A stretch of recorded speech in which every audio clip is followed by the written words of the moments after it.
Hello, I'm Charles Jackson, and this is my report on substance use disorders in children and adolescents. Based on the text, the first question that was asked was explain the causes of substance use disorders in children or adolescents.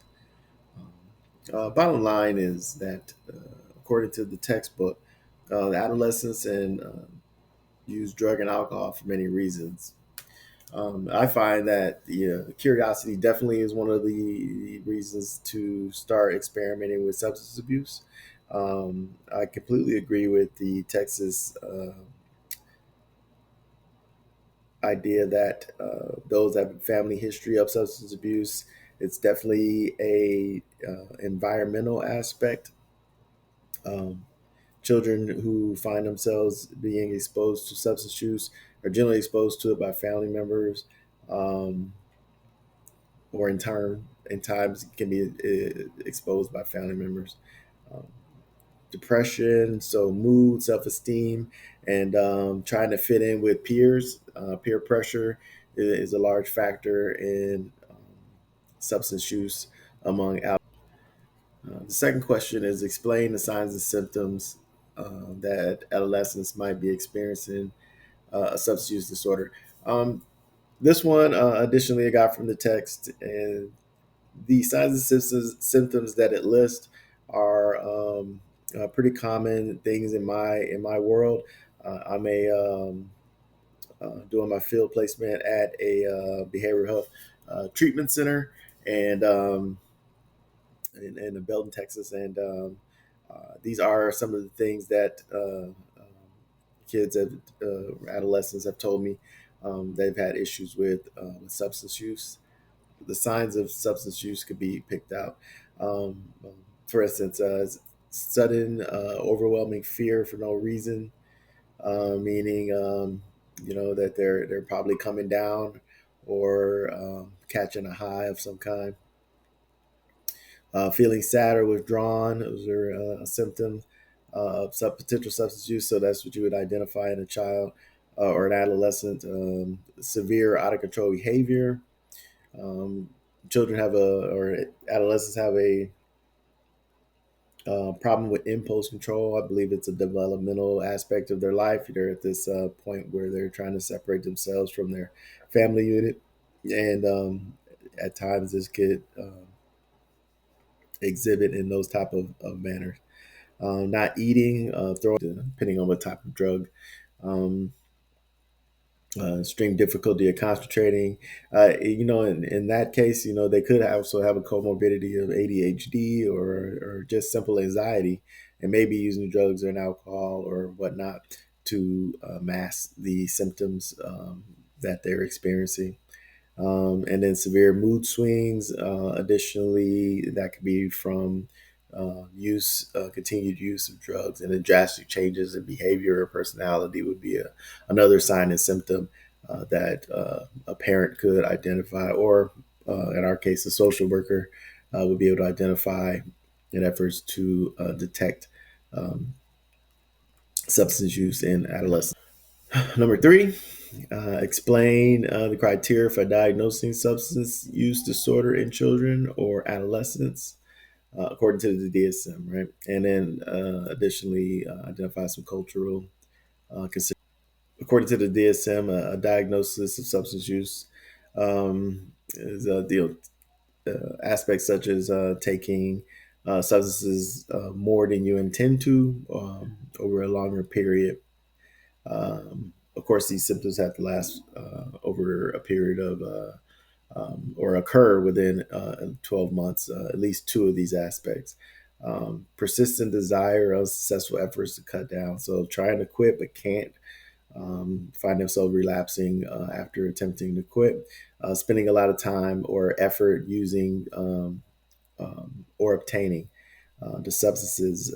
You find that adolescents will um, occupy their time with this singular effort, even to go to school to obtain the drugs, and then skip school as a result of that. So like everything they're doing, um, is rolled up into the idea of trying to obtain drugs. Strong cravings or desire to use a substance, continued substance use despite having recurrent social or interpersonal problems. Um, an adolescent who returns home high or drunk off their drug of choice may run into some issue with their parents, depending on what, again, going back to the social environment that they come from. But they would come home and become in trouble, or they could be caught by the authorities and placed in under arrest. Now, this is according to this sign and symptom. Would not be a deterrent. They would just continue to try to obtain and use the drugs, regardless of the outcome. And then, additionally, giving up social or um,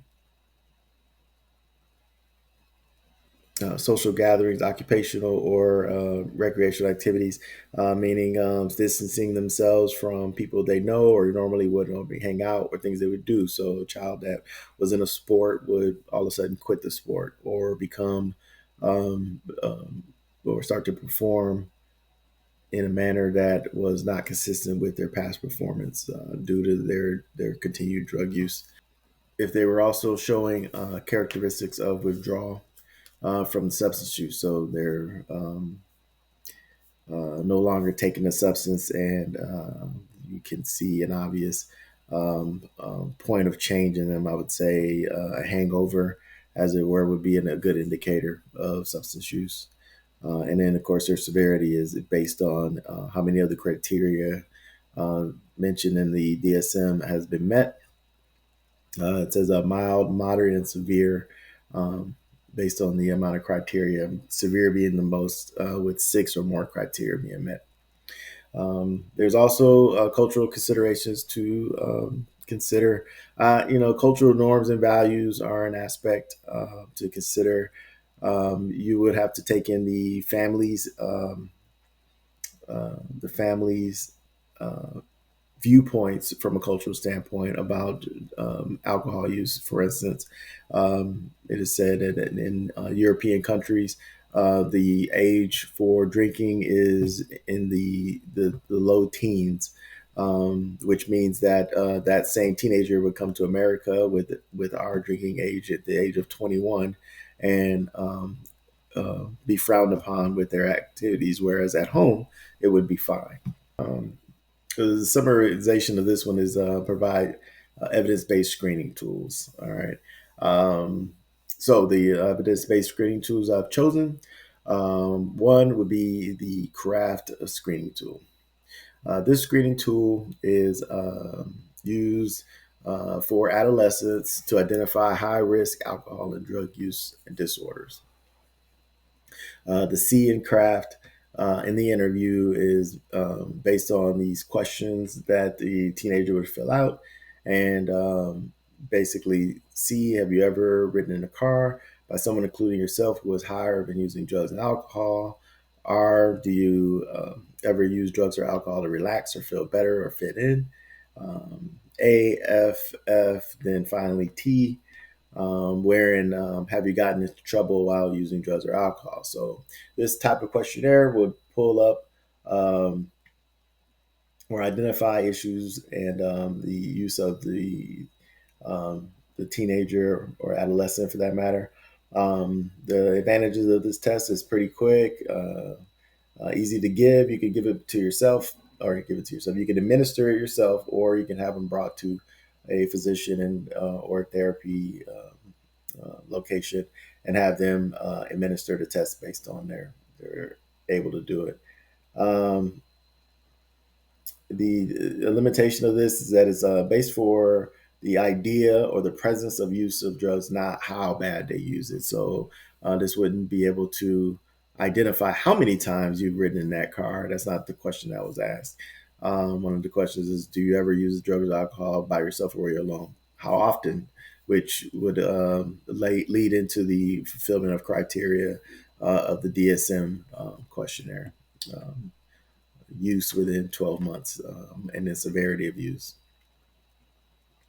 Um, the the second tool is the Rutgers Alcohol Problem Index. Both of these, by the way, were identified in the textbook, but of course, a little bit of internet searching divined these questionnaires.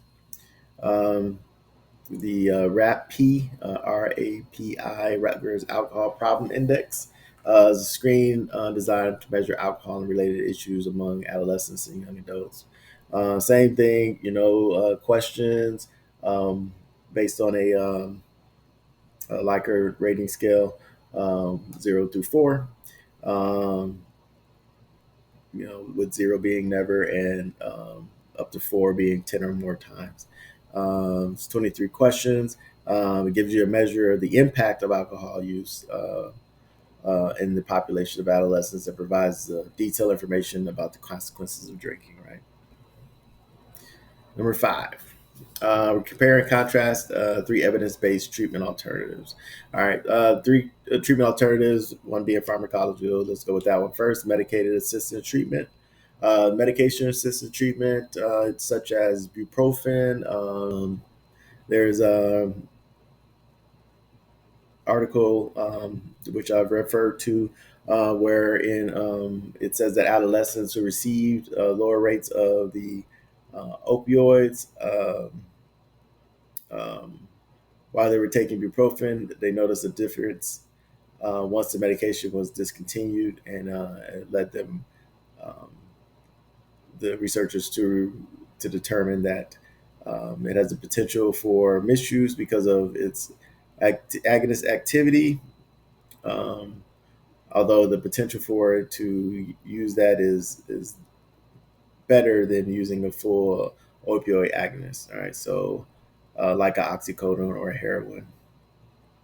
Um, People who are on buprofen tend to lose desire for their drug of choice and reduces their cravings. Um, the next one is motivational interviewing.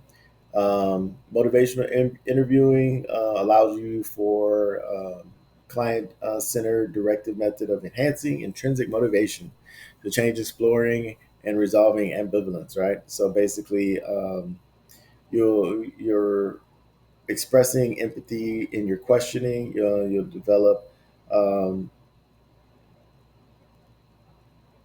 a relationship that allows you to help them see the difference between what their behaviors and their goals are. Meaning they're saying that they don't want to use drugs, but then they actually are using drugs, and then the things that they have to do to get it. So if you're saying you don't want to do it, why are you going through these steps to do? Motivational interviewing is used. It's best when they're on the fence of change or in the pre-contemplation stage. It can help use be used to change their mind, and help with other methods of treatment that can work against their continued substance use. Strengths of this are that it's client centered. It's not confrontational. It just helps to build a relationship between the therapist and the client, and it helps the patients or clients find their own reasons to change their behavior. Um, and the drawback, I guess, well, I guess it's not a drawback, but it requires people who are trained in motivational interviewing to actually use this as a skill. The last one would be family based therapy, which also is a family centered approach to therapy, whereas able to address the disorder of substance use within the family, and use the family system to assist the adolescent in hopefully quitting or getting out of the need for drugs. Um, the family therapy will focus on improving the function of the family and communication.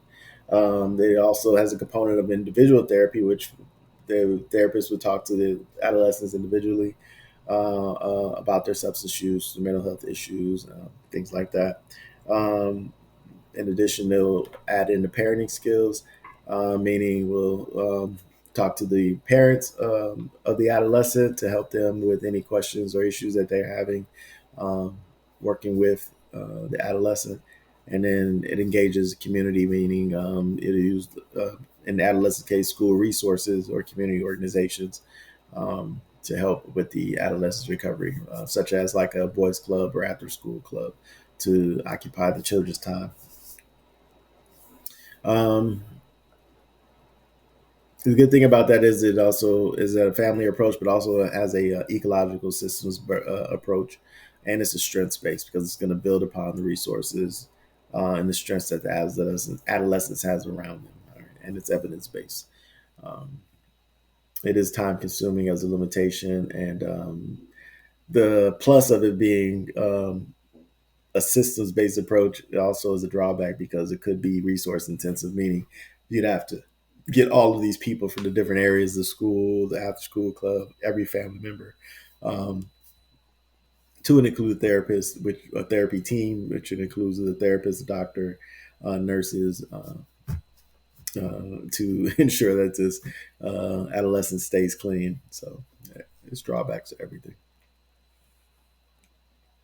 And number six, if you're a service provider for a child or adolescent with diagnosis symptoms of substance use disorder, what would you do? All right. As a social worker, I think our treatment plans were pretty much always the same. You start out with an initial assessment, um, get the history of their use, how often, how much, how long.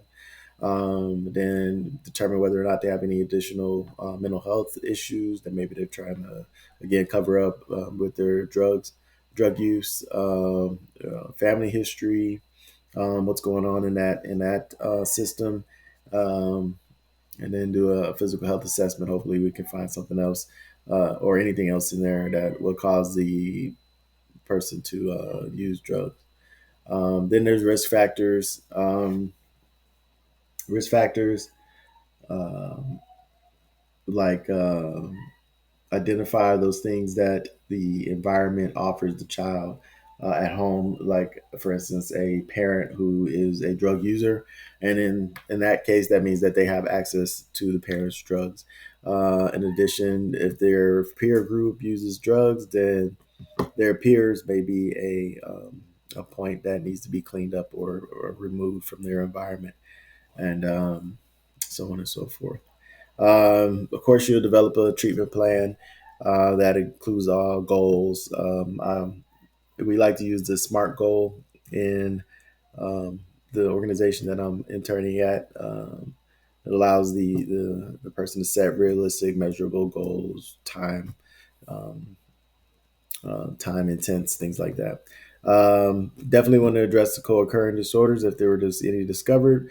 Be culturally sensitive, meaning be aware of the stigmas that drug use may have within the community. If the child grew up on quote unquote the streets, as they like to say, from a cultural standpoint, that environment may support drug use, distribution, um, and just be a point of pride that they would have in themselves and their ability to do as much as they can.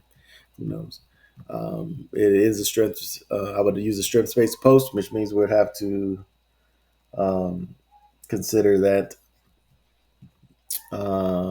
we would build upon the progress that they're making as they take every step throughout any program. And then, of course, we approach this from a holistic perspective, which means we consider their overall well-being. That includes their physical health, mental health, and social relationships, as well as their academic and career goals. And that is pretty much it. Thank you for your time. Here are the references that I used along the way. Um, any questions? Please ask.